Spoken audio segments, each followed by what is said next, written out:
My name is Frank Harris, 56 years old.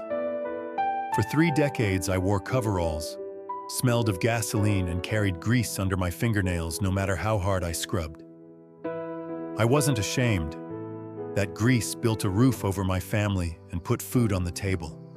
The garage on Main Street was my pride. I opened it at 25 with one used lift, a red toolbox, and a dream. Over the years, I turned it into a shop people trusted. Here you go. Farmers, Oh, thank teachers, you. cops. They all brought their cars to Frank's Auto. Some days, the line of Here you pickups go. stretched Thank around the you. block. My son Jason grew up there. He learned to change oil before he learned algebra. I thought I was passing him a legacy. On a gray Monday morning last fall, I walked up to the garage holding a box of donuts for the crew. But the sign above the bay door stopped me cold. The words, Frank's Auto Service, were gone. In their place, Next Gen Motors. I stepped inside. The smell was the same. Rubber, exhaust, oil. But the place looked different. New banners, new uniforms, computers where clipboards used to hang. Jason stood at the counter wearing a polo shirt embroidered with the new logo. Beside him, his wife Megan tapped on a tablet, barely glancing up. Jason looked at me, then at the donuts. "Dad, you didn't have to come." "I always come on Mondays," I said. "Where's the crew?" "They're busy," he answered. "Look, things are changing. We're modernizing. Customers want a fresh brand, online bookings, social media presence. You don't need to worry about the day-to-day anymore." I frowned. "Not worry? This is my garage." Megan finally looked up, her smile thin. "Frank, the business needed a new image. Next Gen is the future. People don't want old school anymore." "Old school?" My voice cracked. "I built this from nothing. Every bolt in here has my fingerprints." Jason shifted uncomfortably. "Dad, you've done enough. Go home. We'll handle it." The words sliced deeper than any wrench slip. Go home. Like I was just some retiree wandering in. Behind me, 2 regular customers walked in. One of them, Bill Watkins, froze when he saw me. "Frank, didn't expect to see you. Thought you'd sold the place?" "Sold?" I turned to him. "No, Jason cut me off, smiling at the customers. "Dad's just visiting. We've got everything under control." Bill gave me a puzzled look, then followed Jason to the counter. Megan whispered something about a senior discount promotion, and they all laughed. I stood there clutching the donut box, my hands trembling. The shop I had poured 30 years into didn't even carry my name anymore. My son, my own blood, was telling the world I didn't belong. That was the moment I realized I wasn't the owner anymore. I was an outsider in the place I had built. And it was only the beginning. I didn't sleep that night. The donut box sat unopened on the counter, stale reminders of a morning that still burned in my chest. By midnight, I couldn't stand it. I called Jason. He answered on the 3rd ring. "Dad, it's late." "You changed the sign without telling me?" I growled.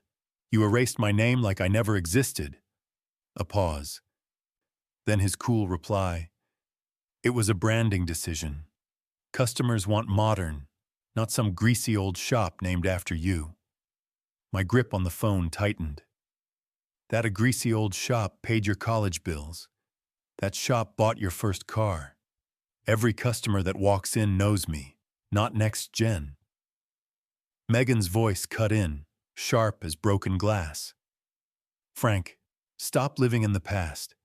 People don't care about your stories. They care about Yelp reviews and Instagram ads. You wouldn't understand." "Wouldn't understand?" I nearly shouted. "I understand loyalty. I understand honesty. And I understand you locked me out of my own garage." Jason's tone hardened. "Dad, we're moving forward whether you like it or not. You taught me to run this business, and now I'm running it better. You should be proud." "Proud?" I snapped. "Proud that my son lied to me? Proud that you changed locks, cut me off from my men, and tell the town I sold out?" Silence on the line. For a moment, I thought he might apologize. Instead, Megan hissed, "You're only making things worse. Customers think you retired.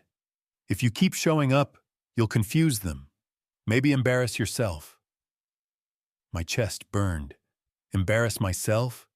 You embarrassed me the second you tore my name down.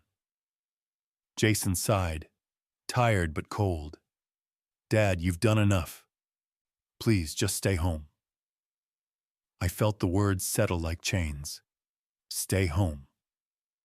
"Listen to me," I said, voice low but steady. "You can rebrand the sign. You can polish your fancy website. But don't forget whose blood built that garage. And don't think I'll disappear quietly." Before Jason could answer, I heard Megan whisper something in the background. Then my screen flashed. Call ended. I tried dialing back. The line went straight to voicemail. A few seconds later, my phone buzzed with a notification. "You've been removed from the garage team group chat." I stared at the screen, jaw clenched. First my name off the building. Now my voice cut from their world. That night, sitting alone in my kitchen, I realized this wasn't a misunderstanding. It was betrayal, planned and executed by the two people who should have stood by me. And they had only just begun. The next morning, I drove back to the garage. My key didn't fit. The locks had been changed overnight. Through the glass, I saw mechanics moving around in the new uniforms, the next-gen logo stitched bold across their backs. One of the younger guys spotted me, froze, then looked away like he'd seen a ghost. I pounded on the door until the new receptionist came over. She cracked it open just wide enough to speak. "Sorry, Mr. Harris. Jason said you're not allowed in without clearance." "Clearance?" I barked. "This is my shop." She glanced down at her clipboard, eyes avoiding mine. "I can't let you in. Orders." Then she shut the door. I stood there, feeling the eyes of customers in the lot. A couple of them recognized me. "Frank, I thought you sold this place," one man said. "Jason told us you were enjoying retirement." My throat tightened. Retirement? That's what he's telling people? By the afternoon, the rumors had spread. At the diner, folks whispered when I walked in. Some nodded politely, others avoided my gaze. On Main Street, a neighbor clapped me on the shoulder. "Heard Jason bought you out. Guess it was time, huh?" I forced a smile, but inside I was hollow. That night I opened Facebook. The garage's page was glowing with photos of Jason and Megan cutting a ribbon under the new sign. The caption read, "Excited to lead the next generation of auto care. Thanks to everyone who supported this transition." Hundreds of likes, comments. "Congrats, Jason." About time for some fresh blood. Not a word about me. I tried posting a comment. "This shop isn't new. I built it 30 years ago." The screen flashed red. "You can't comment on this page." Blocked. I sat at my kitchen table, surrounded by silence, staring at the stacks of old invoices, receipts, and photos. Paper proof of a life they were trying to erase. My phone buzzed. It was Mike, one of my oldest mechanics. "Frank," he whispered, "I don't want to talk long. Jason told us not to. But I want you to know, we all know the truth. We know you're the one who made this place. I can't say it out loud, but I'm with you." I gripped the phone. "Thank you, Mike. That means more than you know." When the call ended, I realized something. They had changed locks, silenced my voice, and rewritten the story online. But the truth still lived, in the paperwork, in the memories of loyal men like Mike. in every customer who remembered who first turned a wrench in that shop. Isolation wasn't the end. It was the stage being set. 3 days later, I'd had enough of whispers and locked doors.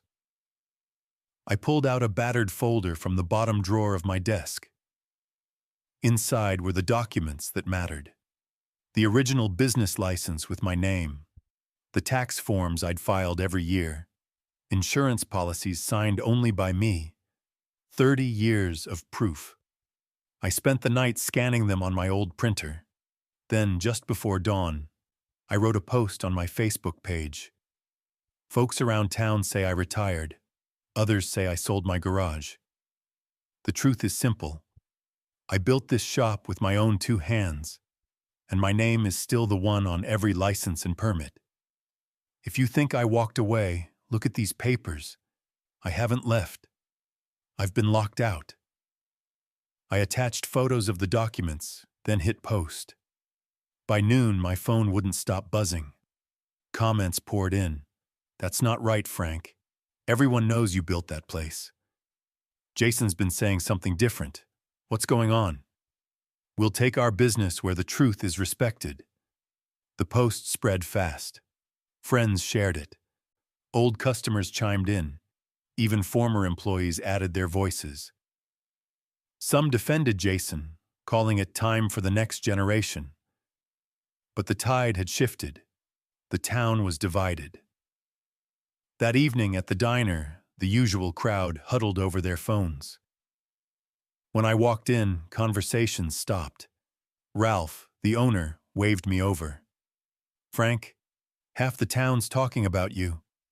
Jason's PR spin doesn't look so clean anymore."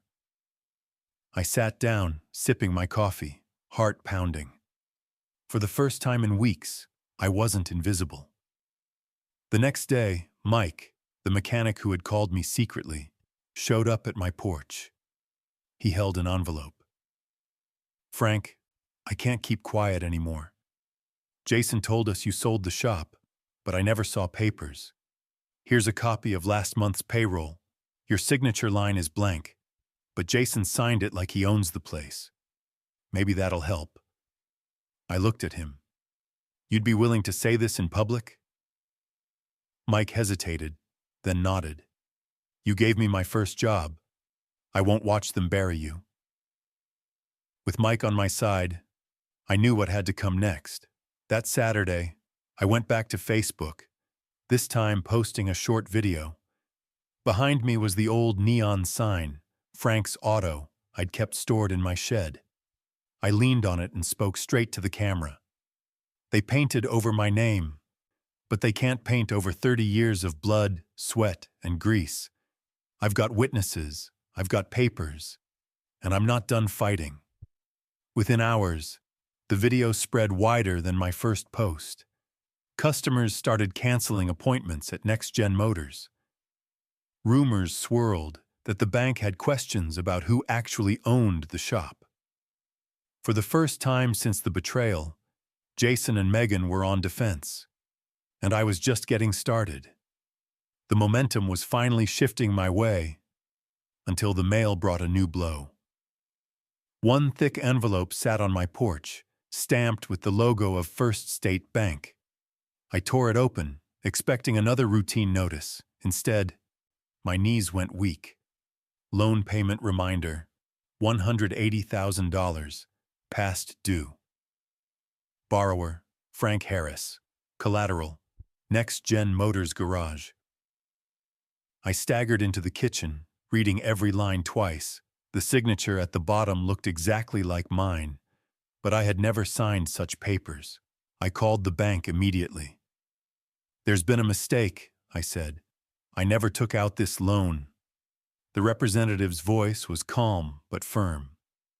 "Sir, the loan was filed with your Social Security number and driver's license. Funds were deposited 6 months ago into a business account listed under Next Gen Motors. You're listed as guarantor." Guarantor. The word felt like a noose tightening around my neck. I slammed the phone down and called Jason. He picked up on the third ring. Dad, you sound worked up, he said coolly. You forged my name on a loan, I snapped.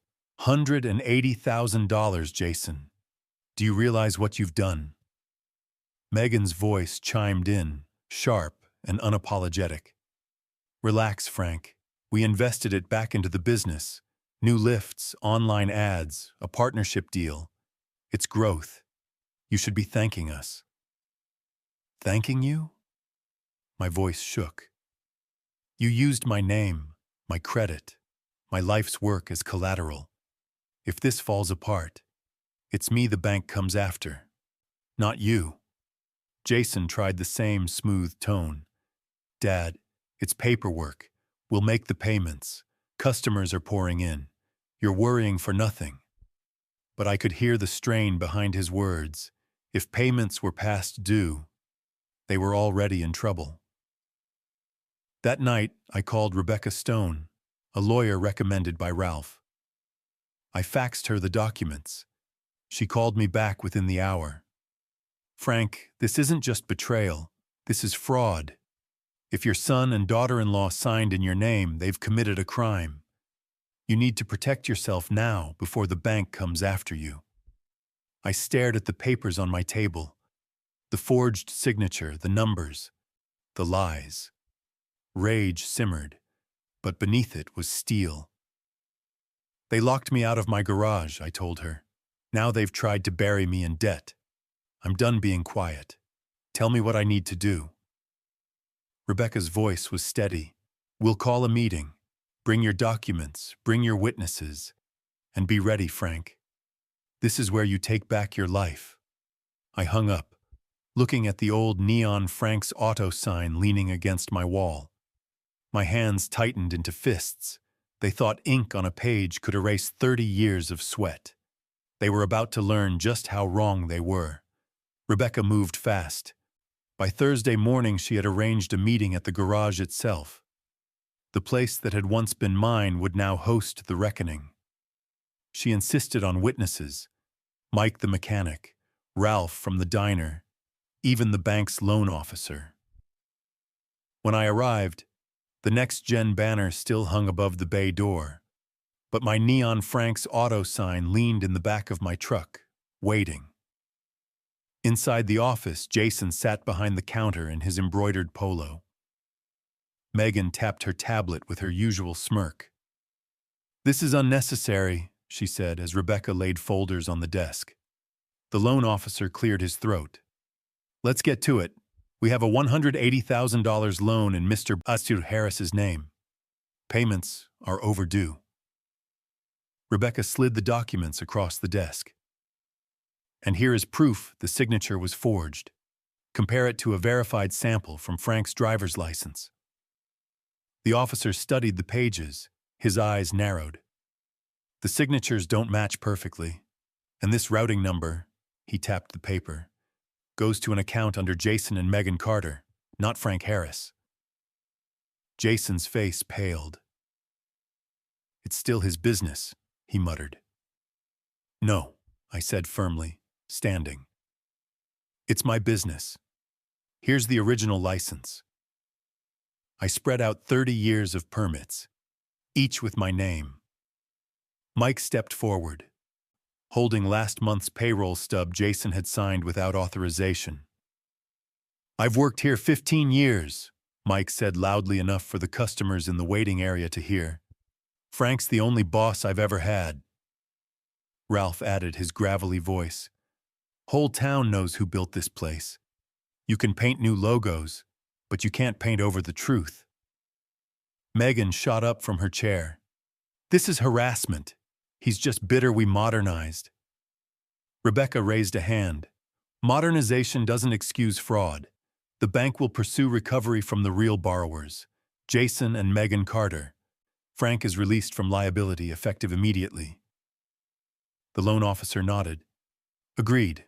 We'll adjust the records. The room fell silent. Jason looked at me, eyes wide, all bravado gone. Dad, please. I stepped closer, my voice steady. I built this place with grease on my hands. You tried to steal it with ink on a page. but I won't let you write my ending." Customers in the waiting room, hearing every word, began murmuring. Some shook their heads at Jason. One old farmer muttered, "Shameful." Megan grabbed Jason's arm, pulling him toward the door, but not before Rebecca made them sign a written admission of liability. Their empire had collapsed in front of the very people they wanted to impress. As they left, I felt 30 years of weight settle differently on my shoulders. Not gone, but no longer crushing. The truth was out, public and undeniable. And for the first time since my name was scraped off that sign, I stood tall inside my garage. 2 nights after the confrontation, my phone rang. The screen showed Jason's number. I almost let it go to voicemail, but something in me needed to hear his voice. "Dad?" His tone was broken, stripped of the bravado he wore at the garage. I don't know what to say." "Then start with the truth," I replied. There was a long pause. Then it spilled out. "Megan pushed hard for the loan, said it was the only way to expand. I thought I could handle it. I thought I'd prove myself to you. Instead, His voice cracked. "I ruined everything." I leaned back in my chair, staring at the neon sign propped in the corner of my living room. For a moment, I saw Jason at 16, changing oil with hands too big for his gloves, grinning when I clapped his shoulder. "You didn't ruin everything," I said slowly. "You ruined trust. That's worse. Dad, I swear I never wanted to hurt you. I just wanted to step out of your shadow." My chest tightened. "You didn't need to erase me to do that. You just needed to stand beside me." He was crying now, not hiding it. "Can you ever forgive me?" I took a deep breath. "Jason, you're my son. I'll always love you, but love isn't the same as trust. Forgiveness, maybe, with time, but trust. You'll have to earn that 1 inch at a time, and Megan, she's not welcome in my life or my business again." Silence. Then a whisper, "I understand." I ended the call, setting the phone down carefully. My hands shook, not from anger this time, but from the weight of finality. I had chosen not to cut him off completely, but I wasn't opening the door wide either. Forgiveness was a key I'd hand him slowly, if he proved he deserved it. And that decision, I realized, wasn't weakness. It was strength, the strength to set the terms myself. The following week, I met with Rebecca one last time at the garage. The paperwork was ready. I signed over majority ownership to Mike, the man who had stood by me when it counted. His hands trembled as he shook mine. "Frank," he said, voice thick, "I'll keep this place running the way you built it. Your name may not be on the sign, but it'll always be on these walls." I smiled. "That's all I need." We carried the old neon Frank's Auto sign out of my truck and bolted it to the back wall of the shop, high above the tool racks. Not as a business name, but as a reminder of where it all began. Mechanics and customers gathered around, clapping quietly. For the first time in months, I felt peace settle over me. That night, I drove home with grease still on my hands, but no weight on my shoulders. The debt was cleared, the fraud exposed, my son humbled, my name restored. I didn't win everything back, but I didn't need to. I had won myself back. At 60, I finally understood something I should have known long ago. A man's worth isn't tied to a sign above a door or a title on paper. It's in the life he builds, the truth he defends, and the dignity he refuses to surrender. I choose me. What would you do? Drop your story and subscribe. Revenge Stories Men U 55 America.